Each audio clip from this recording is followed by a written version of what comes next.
d'abord, bonjour à nos téléspectateurs et téléspectatrices.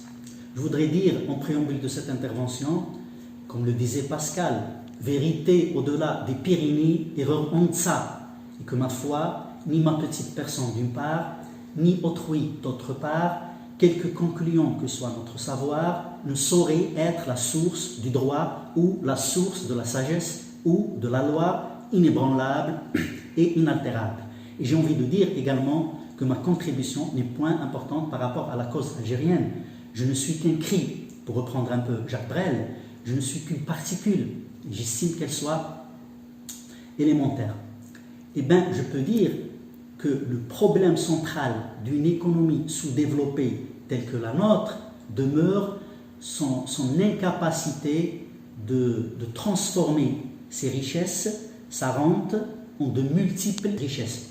Quand une économie ne fonctionne pas bien, qu'elle ne crée pas des industries, qu'elle ne crée pas d'agriculture qui puisse nourrir son peuple, qu'elle ne crée pas des espaces de services tels que le tourisme, quand un pays ne sait pas faire tout ça, qu'il y a des blocages économiques et institutionnels, c'est que le problème est un problème de sociologie politique à la base. À partir du moment où il y a une confusion des rôles, où le pouvoir politique se substitue aux scientifiques, aux élites, aux techniciens, aux technocrates, aux planificateurs, aux financiers, aux prospectivistes, et que la décision technique va devenir un appendice de la décision politique. Autrement dit, c'est le politique qui conçoit lui-même l'économie. Lorsque vous avez un pays qui mélange les deux genres, il ne se développera jamais. D'où la nécessité impérieuse de définir clairement, de prime abord, et de séparer les rôles. La politique a un rôle et la science a un rôle. C'est pour ça qu'il y a le fameux adage de Peter Drucker, le père fondateur du management, qui disait « Il n'y a pas de pays sous-développés, il n'y a que des pays sous-gérés ». Nous sommes dans ce contexte-là. Par conséquent, il faudrait qu'une analyse de ce type se fasse sérieusement, sereinement et sans démagogie aucune.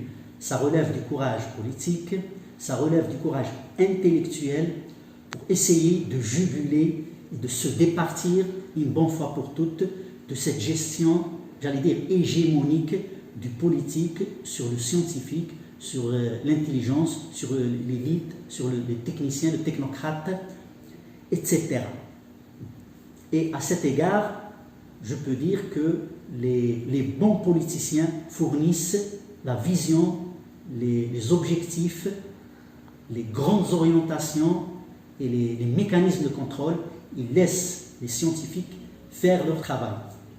Si vous avez un politique qui fixe les grandes orientations, les objectifs, mais il vous dit, c'est moi qui vais nommer les wali, les directeurs de banque, en fonction de mes critères à moi, et qu'il faut faire 1 million de logements, et qu'il faut faire des programmes éducatifs par des administratifs, etc. Donc la décision politique va polluer la décision technique. Et la décision technique va devenir un appendice ou une annexe de la décision politique. Nous sommes dans ce contexte-là. À ce propos, je peux dire en substance qu'il a été conclu, suite à des études péremptoires, que l'être humain est égoïste à 90% et altruiste à 10%. Évidemment, il cherche son propre intérêt. Qu'importe son appartenance ou sa nationalité, qu'il soit algérien ou pas, il cherche son intérêt. De ce fait, de soi-même, nos politiciens cherchent leur propre intérêt. Et par conséquent, il convient d'affirmer que la réforme politique est le soubassement de toutes les réformes. Une séparation claire des rôles constituerait une condition sine qua non pour le développement politique, économique et social du pays. Il ne faut pas se leurrer. Il est illusoire d'escompter une quelconque solution dans une telle configuration politique et institutionnelle. Les problèmes économiques doivent se chercher préalablement dans la sphère politique, satisfaisant à ce préalable, et nous aurons une économie autocentrée et nous aurons une économie qui peut se financer d'elle-même, du moins dans les grandes largeurs. Il ne faut pas trop compliquer l'équation. L'équation, elle est toute simple. Et puis, on ne va pas réinventer le fil à couper le beurre non plus. La science est l'arme la plus redoutable et la plus efficace que les nations modernes utilisent pour maintenir et creuser leur suprématie économique et technologique sur le reste. Il faudrait mettre la science au centre de toute réflexion politique, économique, socio-culturelle. Il ne faut pas qu'elle reste en périphérie. Ça, d'une part. D'autre part, et dans le même ordre d'idées, je peux dire que le facteur clé de succès numéro 1 de réussite d'un pays demeure la mobilisation de son intelligence collective. Il ne suffit pas d'être une lumière à titre individuel. Il faudrait conjuguer les efforts, rassembler toutes les compétences, y compris la diaspora, c'est-à-dire Mayaraf Bichetet, ou les Algériens qui vivent à l'étranger, qui peuvent apporter leur pierre à l'édifice et aider énormément à faire avancer le pays. Par ailleurs, je peux dire que la quasi-majorité des décisions qui ont été prises depuis l'indépendance jusqu'alors étaient basées sur l'intuition. C'est des décisions intuitives qui souffrent terriblement d'un manque d'analyse. Et c'est là où le bas blesse. Un pays où la vaste majorité des décisions sont intuitives n'a aucune chance de se développer. Et c'est pour ça qu'il y a l'adage des philosophes des sciences qui disait « Quand on usurpe une science, la science se venge. Quand on décide à la place de l'intelligence, on fait beaucoup de dégâts, même si on avait l'intention de bien faire. » Quand les gens ont construit Abou Merdes, sans calcul technique, il y a eu beaucoup de morts. Nous sommes dans ce contexte-là. Et ce qui me laisse dire, sans risque de me tromper de façon très lapidaire, la maison est vermoulue, nous nous sommes trompés de cheval, nous nous sommes trompés de diagnostic et par conséquent de schéma thérapeutique. D'où la nécessité d'une mutation systémique.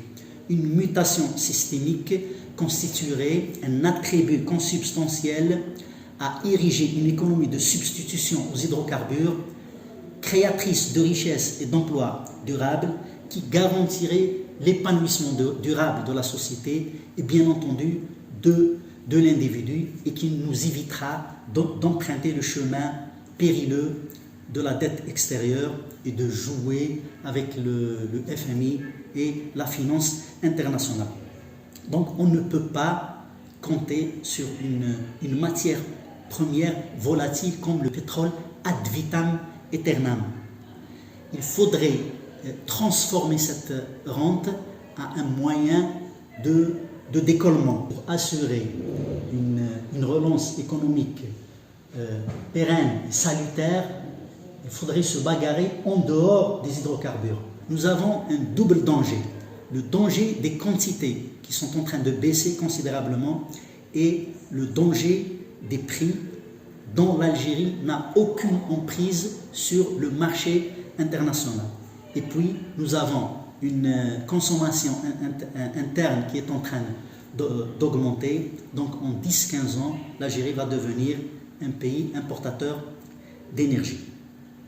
Donc, il faudrait transformer cette rente en un moyen de décollage économique, à l'instar de nos amis malaisiens. Et je parlais tout à l'heure de la science se venge. Je peux dire à cet égard que vous n'êtes pas sans le savoir que l'Algérie était au même pied d'égalité que la Corée du Sud en termes de PIB. C'est-à-dire, la Corée du Sud est l'un des pays les plus pauvres de la planète. Ils ont des terres arides, ils importent leurs matières premières en totalité. L'Algérie est l'un des pays les plus riches de la planète. La Corée du Sud génère un PIB avoisinant 15 fois plus que l'Algérie. Donc, quand on mesure, donc la science elle s'est vengée. Nous sommes en train de perdre des centaines de milliards de dollars chaque année suite à cette mauvaise gestion politico-administrative et bureaucratique de l'économie. Donc, bon sang de bonsoir, il y a quelque chose de pourri au royaume du Danemark, comme disait Shakespeare. Qui est-ce qui a fait que la Corée du Sud a pu effectuer cette avancée spectaculaire?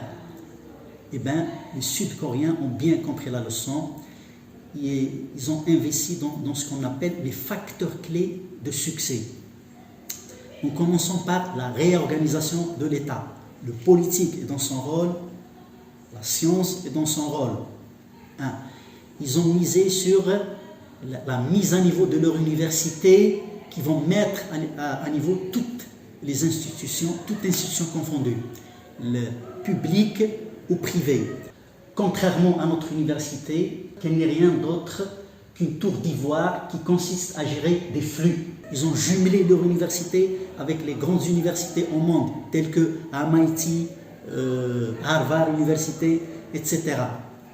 Ils ont créé les industries du savoir. Ils ont misé sur l'économie de savoir, misé sur la qualification de leurs ressources humaines sous-qualifiées, du planton jusqu'au secrétaire général du ministère. Misé sur les villages technologiques, sur les centres de recherche, etc.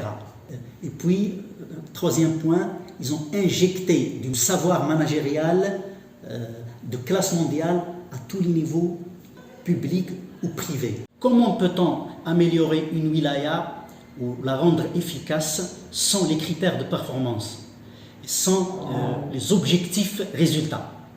La gestion administrative des institutions n'existe plus dans le monde. On est dans le MPA, le New Public Administration. On est dans le business management à 90%, dans tous les domaines, à tous les niveaux. On est dans la digitalisation, on est dans la numérisation, on est dans le business management, on est dans le management public, etc. Et puis, ils ont créé ce qu'on appelle une institution cerveau, l'Institut sud-coréen de développement, qui fait des plans stratégiques sur 30-40 ans, avec des objectifs stratégiques, etc., et qui fait de bons diagnostics, et par conséquent, qui peut échafauder des schémas thérapeutiques les plus appropriés. Cette institution va rassembler tous les cerveaux, en commençant par les sociologues, étant donné que l'économie est une affaire de société. De ce fait, il convient de rappeler que tout parcours politique, économique, socio-culturel qui exclut la réalité socio-anthropologique de l'Algérien est voué d'emblée à un échec certain. D'où la nécessité de créer un modèle propre à nous. On ne peut pas dupliquer un modèle sud-coréen ou un modèle malaisien ou chinois ou qu'importe. Nous n'avons pas la même morphologie sociologique. Et par conséquent, il faudrait créer un modèle propre à nous en tenant compte de nos spécificités sociologiques, anthropologiques, religieuses, etc., où tous les citoyens doivent y adhérer. Et je finis par dire que c'est les peuples qui font les pays. Ce qui nous arrive découle de ce que nous sommes. Il faudrait que le citoyen lambda prenne conscience de cette réalité et que tout le monde doit mettre la main dans la pâte. Donc, nous avons besoin de cette institution cerveau. Je vais vous donner un exemple. L'Algérie a un système bancaire des plus bizarres de la planète. Il octroie 50% de crédit pour l'importation. C'est-à-dire, il contribue à encourager l'importation, c'est balayer les entreprises et le tissu industriel. 40% pour des entreprises publiques qui sont déstructurées, mal gérées, gérées politiquement, en faillite qui sont incapables de rembourser et qui ne rembourseront jamais. Et donc, dans les pays développés, il y a tous les jours des entreprises qui disparaissent et des entreprises qui naissent. Il faut laisser les mauvaises entreprises mourir. Et troisièmement, 3 à 5% pour la création des PME, c'est-à-dire les petites et moyennes industries. Sur 1 milliard de dollars investis, nos amis chinois génèrent 4 milliards de croissance de dollars. En Algérie, sur 4 milliards de dollars investis, nous générons 1 milliard de dollars. Donc, et le reste va en corruption, mauvaise gestion, malfaçon, dans des dépenses faramineuses qui ne riment absolument à rien, etc. Donc nous sommes dans un système de non-création d'économie productive, dans un système budgétivore qui détruit de la richesse au lieu de construire ou de générer de la richesse. Donc c'est comme si vous avez une voiture dont le moteur est défectueux et vous continuez à lui injecter de l'huile. Il faudrait réparer le moteur et puis injecter. Nous sommes dans ce contexte-là. Et si on avait cette institution cerveau, si on avait un simulateur très rudimentaire à plusieurs équations pour vérifier les décisions, on aurait injecté ces données-là et ça aurait clignoté en rouge de partout. Donc, au lieu d'avoir un cerveau, un chef d'orchestre, nous avons des dizaines de cervelles qui prennent des centaines de décisions tout azimut, où chaque ministère est une république à part, où chaque secteur veut se développer en vase clos. Donc, il n'y a pas de cohérence entre les différents secteurs. Qui plus est, je peux dire que par rapport à l'économie sud-coréenne, que l'économie sud-coréenne est basée essentiellement sur la dette extérieure et elle a pu transformer cette dette en Samsung, en LG, bref, en développement durable. La dette extérieure est une mauvaise chose pour l'Algérie, pour la simple et unique raison, parce qu'on ne sait pas utiliser de l'argent. On va les faire en trottoirs, en logements sociaux, on va payer les salaires de la fonction publique, donc on va détruire de la richesse davantage. Et de surcroît, je peux dire que la noblesse de l'action publique, c'est de permettre aux différentes parties prenantes de contribuer à la richesse, chacun à la création de la richesse, chacun à son niveau. Le monopole n'a jamais été une bonne chose. Donc, in fine, seule une sociologie politique d'un état de droit, une définition, une séparation claire des rôles mettrait l'Algérie, ce pays qui nous est très cher, à la place qui lui revient de droit et la hisser au diapason des schémas politiques, économiques et socioculturels les plus accomplis et les plus épanouis. Donc l'Algérie peut renverser la vapeur et peut devenir en 20-25 ans le dragon de l'Afrique. C'est réalisable, c'est jouable et c'est maintenant ou jamais.